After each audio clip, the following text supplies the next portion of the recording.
ndo linaendelea. Na shukuru kwamba kanisa letu leo hapa Lindi tuna bahati kubwa kama nilivyosema mwanzoni kwamba tunawakilishwa na kanisa zima la Tanzania, katika maana ya kwamba vijana wetu wa TYCS tunaowaona hapa wametoka sehemu mbalimbali ya nchi yetu. Kwa hiyo tunajivuna kwamba Pasaka yetu mwaka huu tuna utajiri mkubwa tena wa vijana, kanisa la leo na kanisa la kesho. Vijana mpo?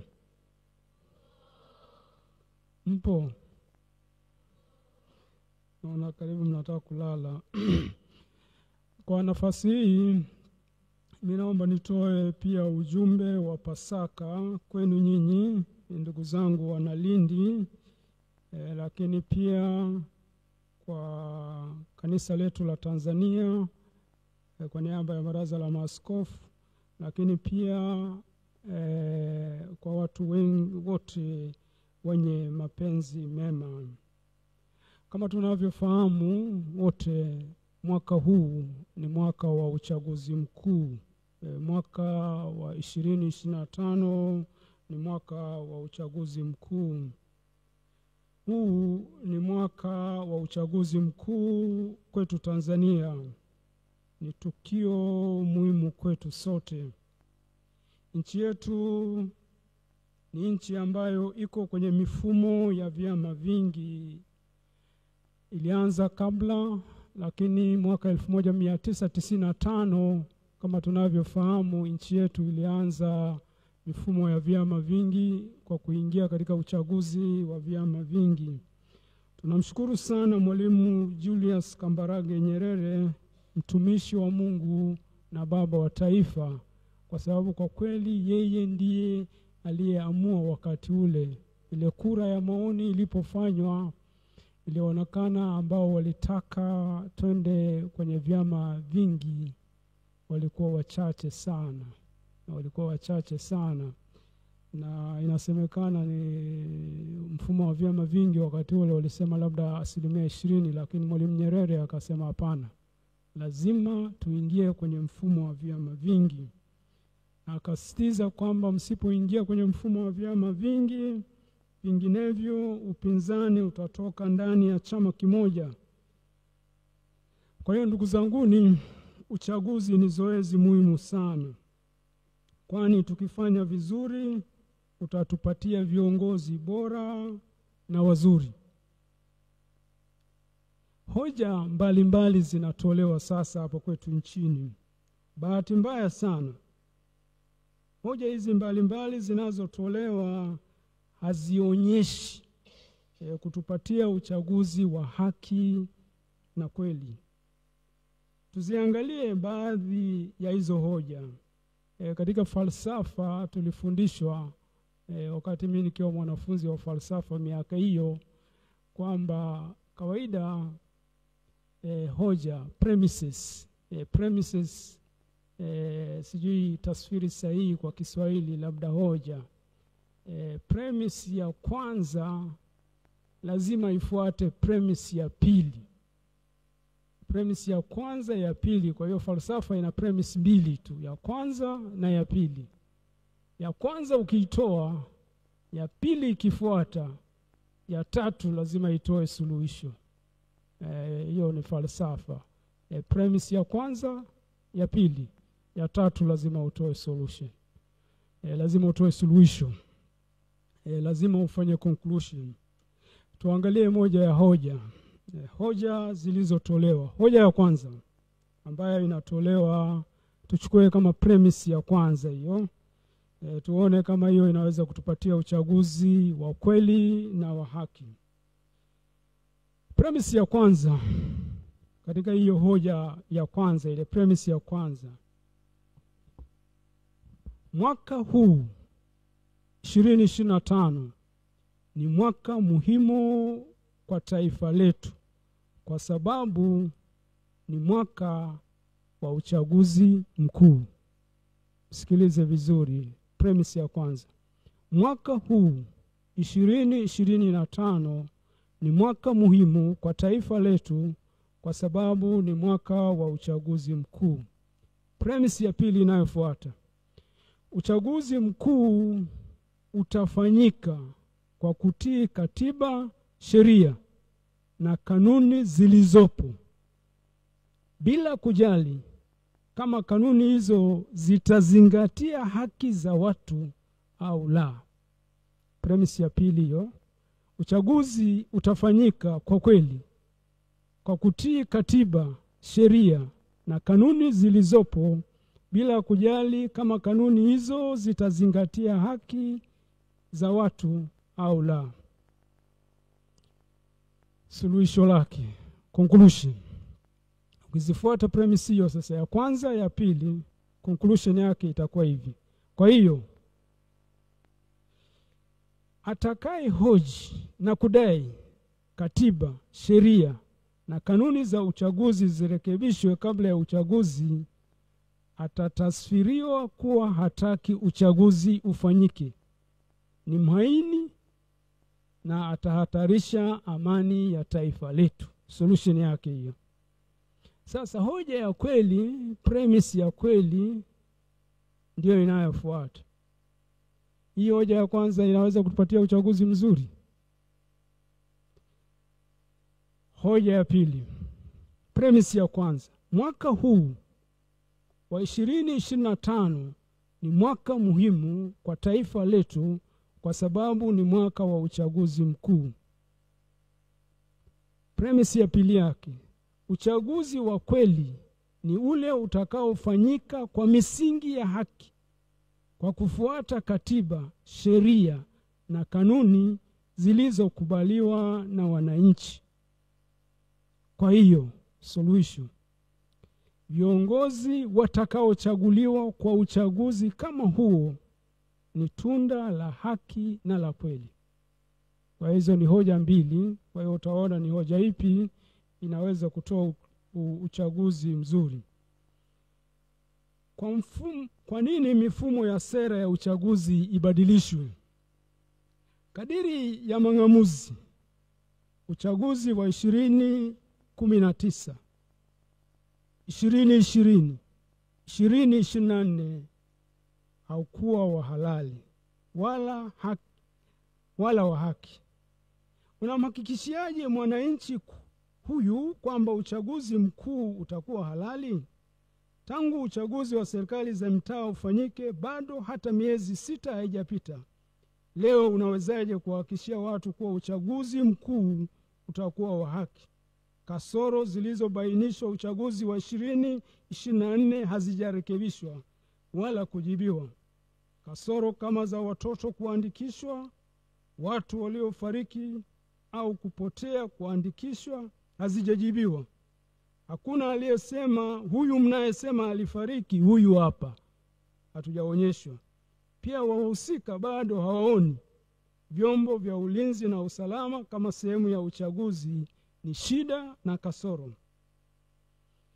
Rais wa Jamhuri ya Muungano wa Tanzania, nani yuko juu ya rais? Amiri mkuu wa nani yuko juu ya rais? Hakuna. Rais alishatoa moja kauli zake, na nukuu moja kauli ya Mheshimiwa Rais, Amiri mkuu wa jeshi, akizungumzia uchaguzi wa serikali za mitaa.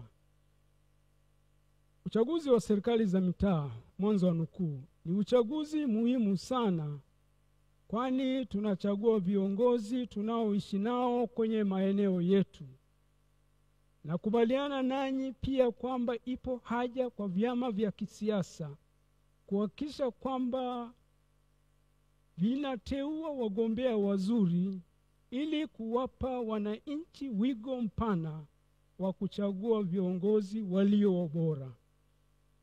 Napenda niwahakikishie Mheshimiwa Rais kwamba serikali tumejipanga kikamilifu kuhakikisha kwamba uchaguzi wa serikali za mitaa utaendeshwa kwa mujibu wa sheria husika za uchaguzi. Dhamira ya serikali ni kuhakikisha chaguzi zetu zitakuwa sehemu ya wananchi kupata viongozi bora wanaowataka na sio kuwa chanzo cha uhasama kwenye jamii. Hivyo wito wangu, wito wa Mheshimiwa Rais, kwa kuwa wadau wote wa kisiasa, ni kutimiza wajibu wetu kikamilifu ili kuwe na uhuru wa haki ya kuchagua na kuchaguliwa. Nani sasa anaharibu uchaguzi wakati rais alishaagiza?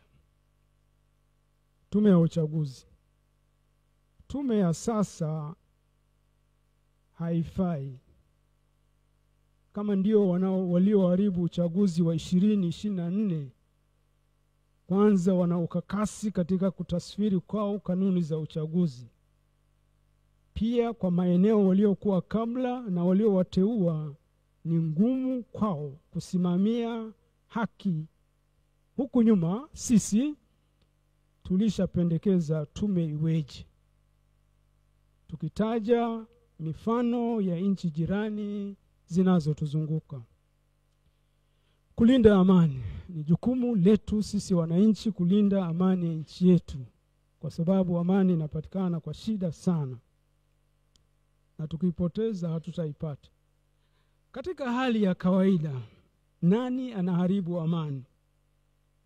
Anayetumia nguvu na kusitiza uchaguzi uende anavyotaka yeye, au yule anayesema jamani, turudi mezani ili tuangalie mifumo yetu ya uchaguzi, kwani mfumo wa sasa hauwezi kutupatia viongozi wa haki na kweli. Kwa maana hiyo, kama amani inapatikana kweli kwa kurudi mezani, kwa maana hiyo wote waliokamatwa kwa kudai haki, wakiwemo viongozi wa vyama vya kisiasa, waachiwe haraka na bila masharti, na wengine wasikamatwe wala kusumbuliwa, na pia mihimili isiingiliwe, mbali itende kazi zake kwa haki. Demokrasia. Madikteta wengi duniani na hata hapa Afrika hawataruhusu uchaguzi ufanyike, kwani wataogopa uchaguzi ukifanyika hawatachaguliwa. Na kama wataruhusu uchaguzi, wataharibu mifumo ya uchaguzi ili wabaki madarakani. Tanzania hatujafika huko. Watu wasipochagua kwa uhuru, demokrasia itakufa.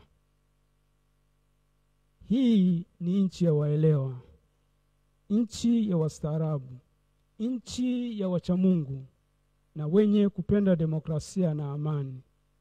Katika misingi ya demokrasia, mamlaka ya serikali yanatokana na serikali iliyochaguliwa kihalali. Demokrasia ya ukweli, viongozi watawajibika kwa wapiga kura. Kura ni wakala wenye nguvu. Wananchi wasiporwe nguvu yao ya kupiga kura na kuchagua. Kasoro zilizojitokeza zinapaswa kurekebishwa haraka, na kukiwa na nia ya dhati kutoka kwa wahusika, muda unatosha kabisa kufanya hayo marekebisho kabla ya uchaguzi mkuu. Wito ya kwanza, tuiombee nchi yetu iwe nchi ya amani na kuwa na viongozi wa haki na wazalendo. Ya pili, sauti na vilio vya watu visikilizwe. Tatu, wahusika wakae na wadau wote wa uchaguzi kuruhusu mabadiliko yale ya lazima kabla ya uchaguzi mkuu. Mwisho, kila mtu amwogope Mungu na kuisikiliza dhamiri yake, sauti ya Mungu inayozungumza ndani mwetu. Mwisho, kwa ninyi ndugu zangu Wanalindi na wengine mlioko hapa na watu wote wenye mapenzi mema na nchi yetu, na watakia Pasaka njema ya furaha na amani.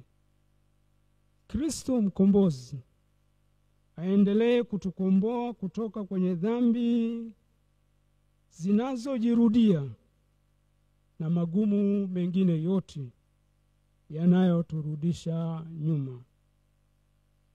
Bwana amefufuka. Haleluya, haleluya.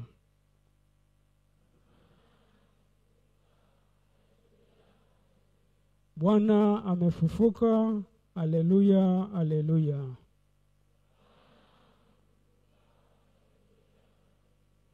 Nawatakia Pasaka njema. Asanteni sana.